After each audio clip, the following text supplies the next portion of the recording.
مشروع زراعي غريب جدا من شتلة حبهان واحدة، وهقول لك آخر الفيديو تجيبه منين. ولا محتاج فدان ولا محتاج مزرعة كبيرة.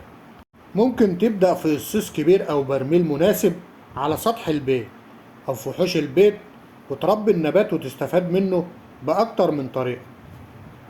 تنتج الحبهان لاستخدام البيت، والنبات ممكن يعمل خلفات تستخدمها وتكتر عدد النباتات، ومع الوقت ممكن يكون عندك شتلات إضافية بدل ما تبدأ من الصفر.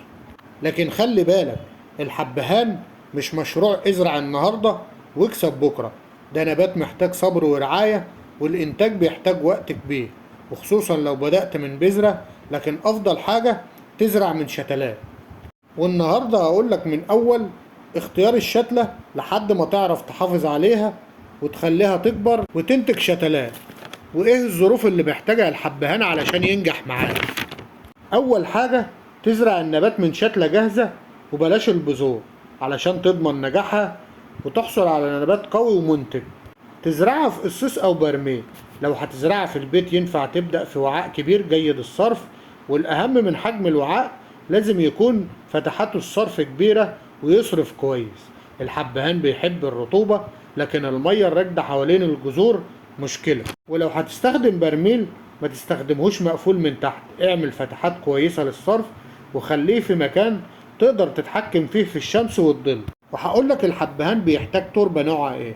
الحبهان بطبيعته نبات بيعيش في بيئة غنية بالمواد العضوية وتحت الظل، فانت محتاج خلطة تكون جيدة الصرف وغنية بالمادة العضوية المتحللة، وتحتفظ بقدر كبير مناسب من الرطوبة، وما تتحولش لطين ومياه راكدة.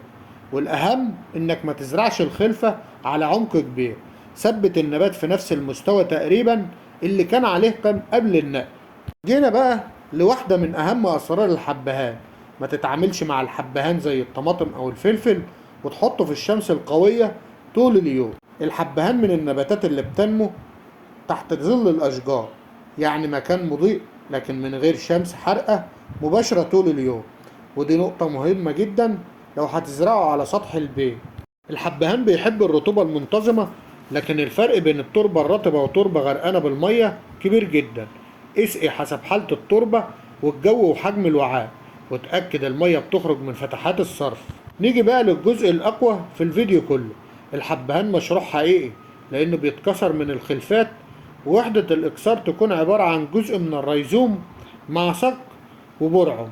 يعني بدل ما تكون عندك شتلة واحدة هيبقى عندك عدد شتلات في وقت قليل.